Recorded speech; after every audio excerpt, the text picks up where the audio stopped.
Yere me ase ye ni nkomo kakra. Ken me da say na akwa Friday na nsem bebre na na ewo ho odi bi aba me di bi ba kwaku di bi ba bigi suso e di bi eba na transfers ni ma ye shepa ye monitor ni o kakra am ye hu de ekoso teams na so because enchi bi na transfer no eba ewie na ma mention asem free Manchester so ye anopa no na wo de betu ye nim about komibenu ni situation after say Cobham catch Manchester United in penny for say Manchester than akuma so on pese obeye bibia basa na ebra Manchester United supporters a woman no etimi free omumu no playing time no benya playing time dia anka Manchester frontier ase na nkomo fa Cobham loan e ma no power the sad story ne by Manchester for penny for say bi omo boy ni loan on fighting for the position ewie 4 clubs ana asa approach Manchester BM for Cobham loan 4 clubs no Napoli, Newcastle, AS Roma and Olympic de Marseille. 4 clubs ewie oma approach Manchester.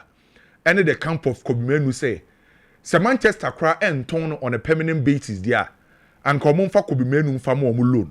Cobham peso movie Echo club will be playing time because or per World Cup no ebiako. Now when you playing time na ho beche no already Ruben Amorim e dia to yenimu say Cobham ni Bruno Fernandes and a position back wabo into fighting for position. And the extremely difficult say currently Cobham will to Bruno Fernandes. Say 4 clubs no ye hwese Manchester Betis and also Montias Napoli, Newcastle, AS Roma, Olympic de Marseille. Oma back for Cobham loan. Manchester the omon person beton on fighting for the position. Enti na nkosi se transfer be be no yenim de besi wo Cobham a situation. Ken anopano story about Bontain say Chelsea. Adam Walton, sa story no say who be a trendy say. Long-term target for Chelsea Adam Walton. Or Chelsea listing so Crystal Palace for Midfield no.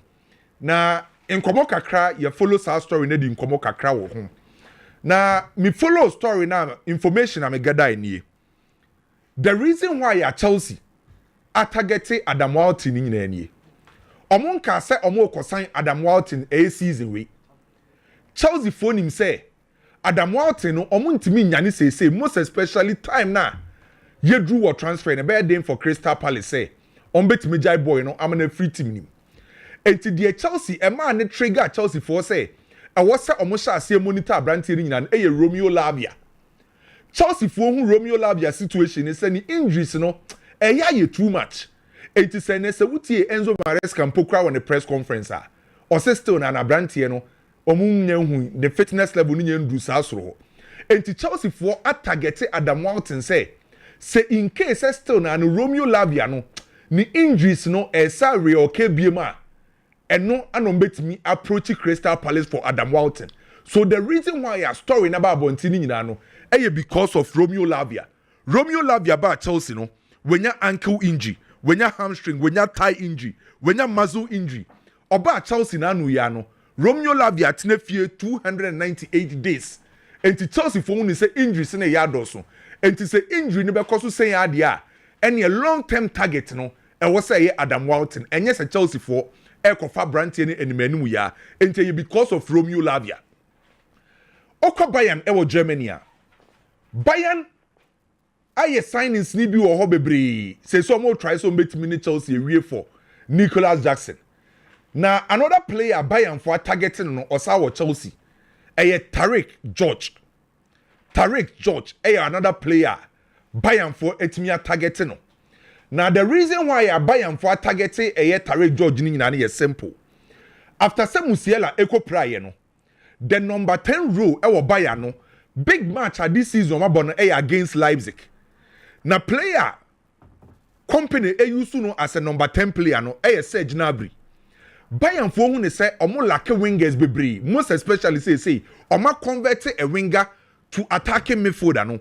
Currently omo senior wingers e omo squad nim no Luis Diaz, Serge Gnabry and Abrante friend say Michael Olise. Enti Bayern for who say omo ansa nkonya another winger ansa mbeka ho na anya be fo a ebe affect omo season no. Enti awoso omo timi pe a winger ono ne ba ya no ombeye obi oba be starting lineup nim bo be free bench aba no wetimi abe complement the effort of the starters no enti Chelsea winger Tare George one player Bayern forces so mu wie Nicolas Jackson de ni say kukuro Tare George player ba kwa Bayern forces so targeting. Now the new offer Robertis kwa koma Manchester United for Anthony Enye. Manchester United catch Robertis say Anthony no ombeje 40 million euros. Clubs ahodoɔ every Turkey, Saudi Arabia the offer aba say omo ready to pay Manchester United asking price of Anthony 40 million euros no. Manchester person omo discount by Anthony say there be team of person obo no Robertis. Robertis for try so many Manchester United be reach agreement. Offer bi omo dia ko bia Manchester reject. Latest offer Robertis ede konieken. Omo person omo ko tua 25 million euros for Anthony. Na sa 25 million euros no just 50% of the right no. Enti anka Manchester United emfa 50%, no more Robertis emfa 50%. So say Robertis dachi bia no so mo sa ton Antonia. Eskemi ombenye bia no Manchester benye mu 50%. Enti sa 40 million euros na Manchester United pay for Anthony no. Robertis so mu ntimi ntua sa eska no bombe timetua emu 50%. A ombe timetua 25 million euros. Manchester United be accept sa bid no. And also more accept Manchester say there be omo pay 40 million enti ye ready deal no e ba akosie and na no pay PSG mpanyimfo ene Manchester City mpanyimfo esi nkonya na nkonya PSG ni Manchester City mpanyimfo si ni nyina no eye goalkeeper Donnarumma ye nyina nim say ofi PSG na ken anopa ne nkomo na e course between PSG and Manchester City na eye very positive yes PSG for no eye accept 30 to 35 million euros for Manchester City for Donnarumma.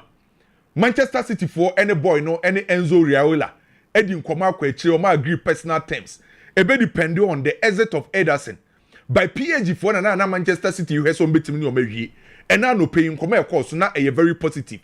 30 to 35 million euros. For me now nkosi se transfer ni bebe wie no. You expect say Donnarumma be move here. And you most likely say obeko Manchester City. Na Leipzig for Atom Xavi Simons Ediama Space Ajiska. Now what's a Leipzig pay replacement? Replacement ni na no yedi kan be catch say a Liverpool for player Harvey Elliott. Liverpool for decide say Harvey Elliott no omo nton no because on be hia no e wo mutim nim.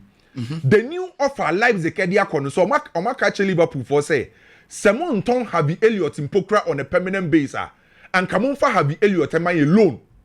Until Leipzig for the new proposal come Liverpool for say Harvey Elliott no omo penny loan. Say Liverpool and turn on a permanent basis na no ana Liverpool for so asa reject sa bid no. Liverpool for say on be compete e wo Premier League nim, FA Cup, EFL Cup, UEFA Champions League. I was say omunya large squad. I was say omunya squad depth. Play your free bench but I was obon ne homodin. And no ana reject sa bid no. Say loan no mo ntia say ma Harvey Elliott and call Leipzig. Ken na mi tie Radio Catalunya ewie ya o your presentation no. Na mi tie Radio Catalunya ewo Barcelona. Na breaking news me dey maw. Barca rejected Chelsea offer for Fermin Lopez. Ewie ya o your presentation ya na Radio Catalunya for so your almost post. Omo di omo na be in Barcelona for pa. Barca ewie ya omo rejected Chelsea offer for Fermin Lopez. Now on say the yet Ghana has here yeka se Fermin Lopez no 50 million euros, 60 million euros, 70 million euros no. Yes say offer Chelsea de call ye no. Ama Barcelona reject no. E below 50 million euros. Say yet yeka 50 60 no. Chelsea offer mo dia koma Barcelona no. Enduru 50 million euros. Enduru kra. Ana Radio Catalunya ewie you almost post show. Oma break is Barcelona rejected offer no. Ni nyina na say Chelsea enra ana Chelsea dey omu project omu proposal ana financial power e come Fermin Lopez ana ne camp. Fermin Lopez makacho say oyanda Stella no senior staff for me agents e wo ho no me baako nko 10 e ho na Joshua Bennett e wo e ho na Marco Vanzini e wo na among 10 agents omu Stella no only one agent ana air convince Fermin Lopez man in free Barcelona your friend Luis Alonso. So 10 agents omo ya understand no baako pe ana aka che Fermin Lopez man nko Chelsea Luis Alonso enti ene Chelsea offer mo de call ye no Barcelona reject a below 50 million euros. Ama Barcelona a reject Saudi and area. Garnacho so ewo Cobham. Akudu. O Cobham say I no ka say Garnacho ewo Cobham. I hear so be in medical say we bibia. Na Enzo Maresca ne press conference no. Ana nsam trofo busa ne say omahu Garnacho ewo Cobham. Na wahu na ana so o no kre Garnacho ewo Cobham. Na Cobham na Garnacho wono no Enzo Maresca oni baby pote Paul wo. Na ehoso. Na papa friend say Enzo Maresca e dia tudwa say Garnacho ohun ne say oye winger. Enti Garnacho no oba Chelsea no obebo as a winger. Garnacho favorite position e left wing. Left wing go no obe compete with Gatins and Pedro Neto. Enti coach na bie nanum ton o say Garnacho no oye winger.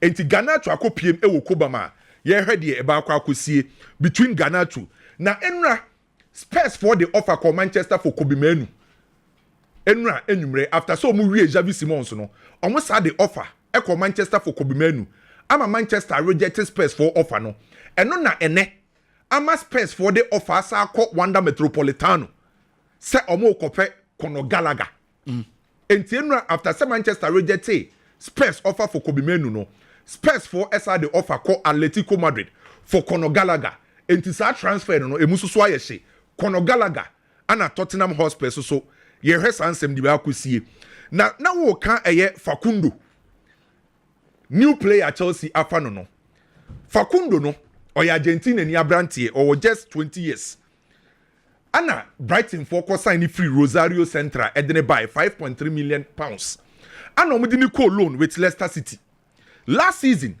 Facundo Chelsea for air cofaning or say 6 goals and or 3 assists edema e team friend say Leicester na Chelsea for di can approach Brighton for no omo ye say omo ko permanent deal ana Brighton for communicate a Chelsea for say permanent deal dey baby a ye do transfer no omo ntimi inform ma permanent ana Chelsea for eti ase ana omo si loan dey omo beti ase Facundo aka yes e dey a Chelsea Brighton age Chelsea loan build no e dey atum Facundo e ko join Chelsea or ye attacking midfielder. It's a Fermin Lopez nyamba. Na che se Fermin Lopez de no. We Facundo no na ekoye backup for Cobham. Enti enim de besie se bibi fufuro besesa de a. By say Facundo aka yes e de a Chelsea. Facundo offer loan no Brighton Ken omagia tuma. Say de ye expect say Facundo ba koye medicals. E de ama Chelsea bobu ko no nti ye se Chelsea betima say excuse me. Say last season 6 goals 3 assists. Oh, when the previous 2 seasons, last 2 seasons, no, you're bad the crowd. Okay, goes for now. Say backup Bianca and you're bad. Chelsea are smart because when you have Fermin Lopez and offer this boy loan, so be backup on your starter. Oh, Facundo there. Only okay, Mascherano under 21 team, you know, Argentina national team under 21 na Mascherano nene coachi. Facundo Bonanete, Nico Pass, and Maximino Peroni, Manchester City akwada no na akoma komo no. Na ne ebo. Na mamini wundi komo kakra say it is a transfer ayo bia wanwa. Because every year but Brighton form ya ni pabone for na. Ade. Team bia kwa Brighton na. Hwe kwa me hu de esia na. Omo twu mu sa Chelsea kwa wiye fa kire wa. Omo de play na ma no. Enti Chelsea de kwa Brighton na Brighton for no. On say boy na tiu nanka Facundo or call Leeds United. Enra area. Leeds ebuki flights man say omra. Omo buki medicals e dia man say omra meya medicals. Flights the boy now fro because Chelsea had called him so on train. Na play you. If be bia you okay, one call Leeds. Unko tuaka. Hwe mama ka sam kirem. Todd Bolly ebe take over 30th of May 2022. Obaye June, July, August, September, now was at Chelsea a top place. Sad time, you know. Now, if you do remember, Granovskaya, and Peter Cech, I know we transfers the Chelsea. no mo de ni nyina ase ombeko omunya issues with the Todd Boehly management. May can some dey see these boys contracts as some their Chelsea. So the first 4 months then easy. Todd Boehly had to go into the market, to top place ni be what should be told. Ye di bu no but now be anything. Kofa Koulibaly, Raheem Sterling, Kanichi Chukwuemeka, Wesley Fofana, Aubameyang, Marco Cucurella, because the team now as we in the desperate mood. After buying all these players, November, and a Chelsea Kofa, Paul Winstanley said, on by head of global recruitment and for Chelsea. Make some Paul Winstanley, Chelsea Air Kofa no, onu nana a year scouts, head of scouts at Brighton. The last transfer, sir, Paul Winstanley, a year the man, Brighton and San Ojal Brighton Wako, na Julio and Chisu.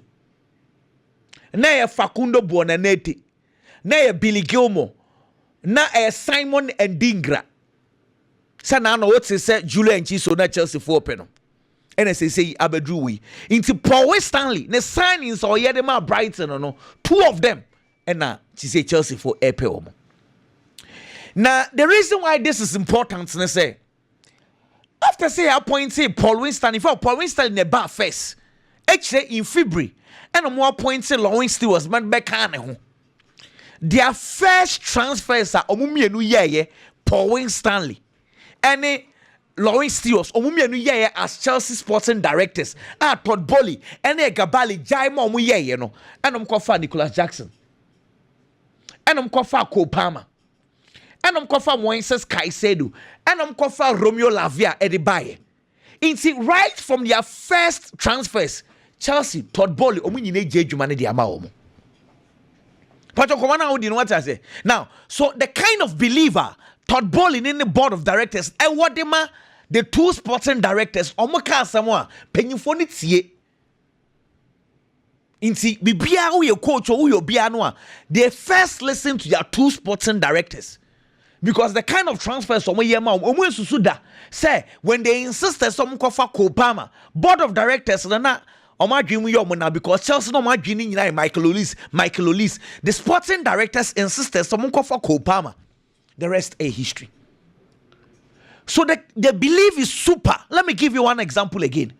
Pochettino, not Todd Boehly peno. So Bekaya, the 2 sporting directors a 18-page document. Pages makumaku 18. Explaining why as sporting directors ni feel say Pochettino Chelsea Pamo Todd Boehly insisted say Pochettino be season he was doing well and Egabali Chelsea for board of directors Egabali best supporting sporting directors you know. When the sporting directors were allowed to do their job, they brought on board Maresca. Though Chelsea wanted to go in for other coaches, sporting directors for the insisted say, some of it's yeah, and I said, if you go in for Maresca, be ye Jumano. Ken, in combating say, these 2 sporting directors, decisions so we take it Chelsea since they came. I'm a board of directors, not you didn't say, let's go this direction. It is difficult. A bad day. Say, Pennyfone betch on Manu de Sifom. Say, yes, sir. Xavi Simons, I Paul Winstanley, as you munyai. Xavi Simons said ye. Paul Winstanley, so I insist to say, I say, boy, talents, no, who ye. Say, yes, sir, Chelsea could have gone in for him. Paul Winstanley say Chelsea for nyai. Now, the Facundo Buonaneti conversation, just like what Kami is saying, I left-footed. Left for Nibia, Otimi Bo, the Bo night to say extava or the NB. Or Kati in, or Boshot Eko, Otimi Bo as a right winger, Betimia as a left winger, Nemum, now one didn't pay a right wo. Otimi Bo as a number 10. Last season, Brighton now so on to me more born. And I'm the new call loan. And no Kobono loan. Leicester wakone nem wa Leicester and wa Sanswaba. It's obianim so or call list. Me man that say Chelsea for will even make an approach. In fact, me say Chelsea for wanted this boy. The ba me timu first ne say blue co and fano. Chelsea for fano no de na contract book. Just like they wanted to do for Julio and Chisu. But we are beginning to learn, say, Chelsea for Lancashire person on boy. No. I am surprised. The reason I'm surprised, they say, meaning say Chelsea for front four, no. Position be a 2. Number 9, a Dilap, any Joao Pedro. Right wing one, na a Pedro Neto, any Extravao. Left one, a Jamie Giddens. And as I say, yeah, for Garnacho, Eddie account. And then number 10 one, Ababeye Cobham. Into near Xavi Simons or Fermin Lopez to add up, send a position, front four in a 2. It makes a lot of sense. Now, Xavi Simons deal in here off. Fermin Lopez day, I almost off. Into Chelsea will still need one player to fill in that spot. Into say, Metese Sampa Facundo day say Chelsea team complete here. What it means they say, and yeah, Ebia Extravao no will probably be pushed to number 10. Na Facundo no akoka Pedro Neto who right wo. Because Extravao, the antipathy Chelsea for convincing the money buy and say Chelsea had promised him said that she be one man up number 10 ho. Until the one started from the right. Until the only reason that might be more reasonable was they be at the Chelsea for no want to put Extravao as number 10. But this is the problem. Ken, Brighton for no. Me no kasi almost on penulo omo nyama dwen so beton outright too. Leeds United wanted to buy this boy outright. Nyame aduma January. This boy qualifies to be homegrown player. Brighton or short to homegrown players. And see, the reason why I want to am Leeds are not insist to say loan, and say open as homegrown player. And see, it is for Chelsea to convince Brighton and say, Munton my and your loan as some. That is where we are today. They're supposed to be okay. Mean say, I say, why Xavi Alonso is also buying to the idea say Rodrigo Goes left one kwan obetimiabo. Mensa wasan so a story at the account. Vinicius Junior mean to me more rights. Left one kwan metimiabo. Kylian Mbappe mean to me more rights. Left one kwan metimiabo. Coaches na everybody are beginning to buy into this idea. I don't understand. Now, dear, I come out this whole conversation by and say, last season, Titru, time at Dani Cabayal, a pre-free Real Madrid team, no. Lucas Vazquez on your natural right back. Lucas Vazquez defensively or your weak. Inti wa obebo as a right winger tete ye kind of number 7 no. Who adwuma bebre because you have to always fall back to help Lucas Vazquez. And na sana na ball na Lucas Vazquez ebo no. Who ye number 7 na obesa because onyade. So that was the problem. So last year, whoever tried playing the right will be our Obre. Mbappe Bre, Vini Bre. Just say, Obi Obe try be no Bre. Ada Gule crowd they no own to me because of Lucas Vazquez. Send no si ball. But when Dani Cabayal is available, oh ball right to a because defensively oh you good. In the time of Lucas Vazquez, not all struggle with Hono. Fermin was doing excellent. I was left because only defensively oh you good. In the Vini you're comfortable playing with Fermin. Now, Ken, this season. Matter the trends are, but also defensively or you're weak. I agree. Now, Dani Cabayal is returning. See, it is because of Trent's the weakness in see, and then now coach say he's beginning to like Brahim Diaz on the right wing because Brahim Diaz defensively or Babe Boa Trent Alexander-Arnold. But Ken, so coach now find the solution to the right wing position. Not every single player running away go for the left one. Ken, I am asking say I mean we do nkomo Madrid attackers ni nyina the only player on complaining about the right wall Brahim Diaz. Na sane the season. Sisi ye koye nim na crucial game will be about Brahim Diaz enya available. Who is going to play at the right wing? No, but it is something they need to solve as soon as possible. Because can I feel say, see, and yes, I'm in Paho. My brother, this is the role you are going to play. Rodrigo Cas one pay, coach in the now. As one pay right, or more left. Obama Bobia, man more. man mo bi o man ntranchen or the ball right or professor be ntranchen na no coach ni or the ball left or Prodigo na say Vini so de call so mo o de Mbappe call so mo nti say ono so so cut him now. Are we going to entertain this me more because right so clearly Brahim Diaz or body but if you have omo nyina Rodrigo na sacrifice because on the wabon sa na ayo no ya kwada kin na kwada de on sacrifice dia o ono no kobo no wantimi amwa ize zo mbeka so obo na omo se wasa right what dey wa we bi obebre aha nti abasa ono so no ken me pacho ken me pacho enyes Rodrigo on sacrifice ono na eyo boy ewom dey say una we so omo dey it is not sacrifice it is your responsibility to do that you cannot play in a team of Messi, Ronaldo anyway now you obese young guy now about your sacrifice you cannot sacrifice and dey only Vini in Mbappe gina ho ono Rodrigo needs to accept the fact is ono your boy wom so he needs to play there but my point is that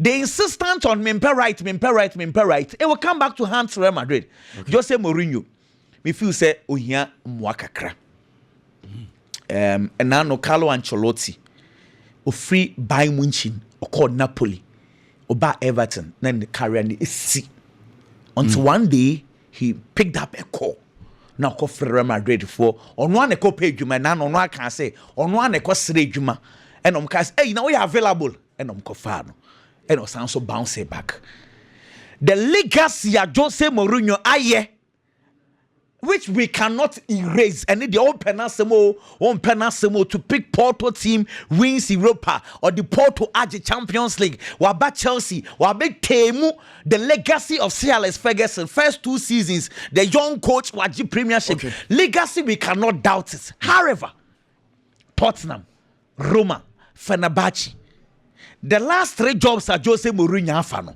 e good enimu ase dodo inti so onya big club okay say there uja for enim go ase say onya the special one build the sacked one it is very bad ninti say there uja for ayemre inti komo ne say onya team bia mfriend back e man be relaunching a career the national teams are there because they say there as he's too desperate ejuma bia ba yankwaje oh me na me Jose Mourinho metinya ye bebi no wakọ but football no oh papa Jose say there I think say Jose football na nya che no so sande mam kakra when you sawe na dey say etwa manya ne me against the world again be wakwa me won so ultimate defend be a players be 7 e won the boss no be defend still hard work we concede no the shape players no say the senior man ayemre yeah you could hear nya any magwa onko national I think say 62 there odu run national team level no yes enya say e bia compensation bi na nke be pai dia ma no say compensation wagia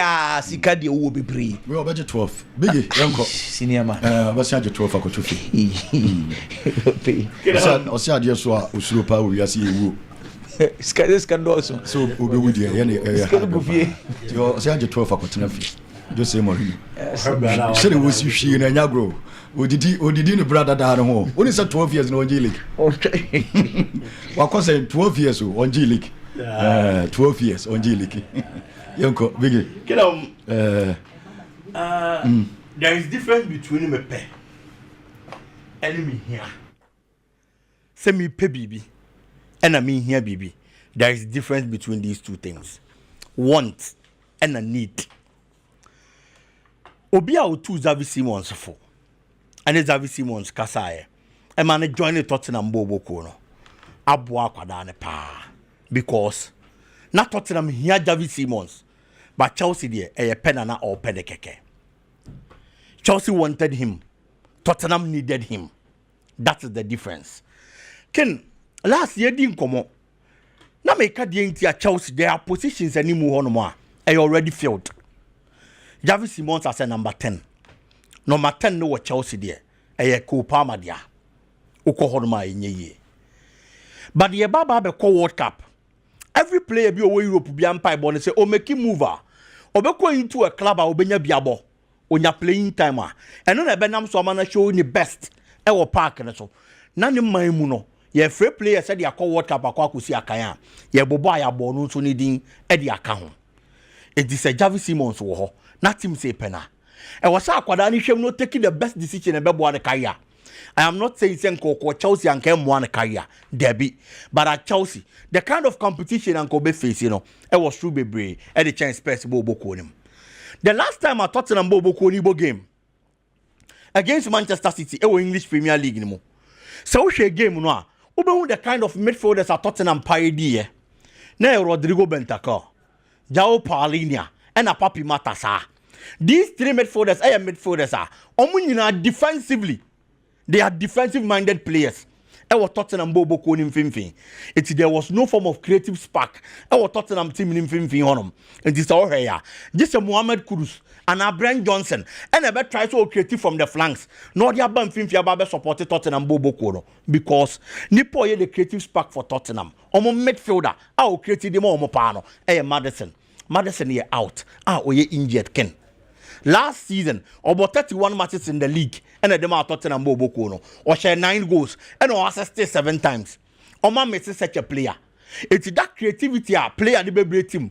That kind of performance, assist, any goals, numbers are player any baby team no. Tottenham are missing a link and a bridge between the midfield and the attack. They don't have it.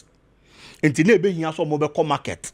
No makwa show be the nababe show. No abeboa. I see a kind of momo. James Madison a prayer throughout the season. A bad day so Benjamin at Tottenham.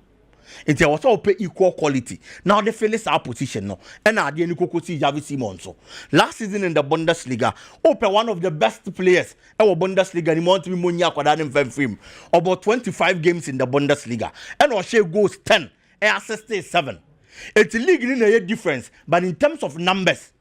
James Madison, our Tottenham, no better than Xavi Simon, our Bundesliga anymore. The only difference is that Premier League in intensity was low. It's the Akanesa Kwadane Bana Orban, obey me adapted to the intensity of the Premier League. So to me, as Adiana, Spurs are a good player, relatively cheaper, and an experienced player compared to even a better Chiese. As the age in Osro, but at top level football, open one of the young players who have a lot of experience. Ultimately, Xavi Simons and Fermin. And team now, no. On your competition was our position no, to acquire straight away or walking wakwa body a mass space bobo kono. And the best decision I could have me take for the career, and I will take it to join Spurs.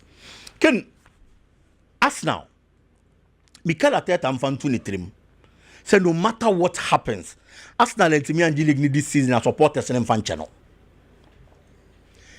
I am saying this because problems are Arsenal team no. In 24 buana mana solve it. But I will solve problems now. One of your head coach and one case I won't sign soon creative in count. Make us a won't creative in count because last 2 seasons, one of the biggest problems I'm Arsenal and Timmy and League was their central defense problem.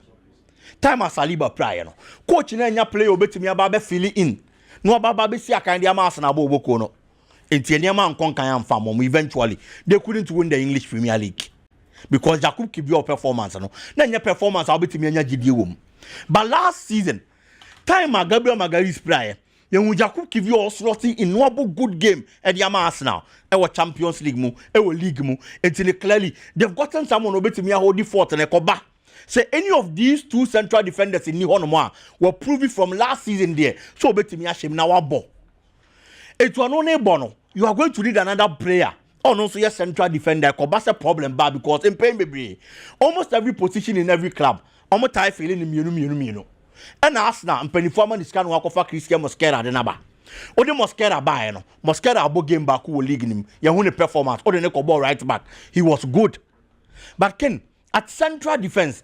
Any so be consistent was na yenyan hu ye untimi fa one good game in judge player but Mikel Arteta come back what ya Arsenal Elton Jakub Kivio the number FC Porto enti say koba say injury another problem ba central defense na Mosquera ntimi and slotting in harmony here Arsenal goes back to the last 2 seasons problem I affected Arsenal omo ntimi and league no that is why I'm saying say Mikel Arteta am fan to the trim problem na here solve ya man no in performance is ka solve no more no one can create problem ni bi nka it's say Arsenal supporters no can this season say anko ya omum fa Arteta ho nche no.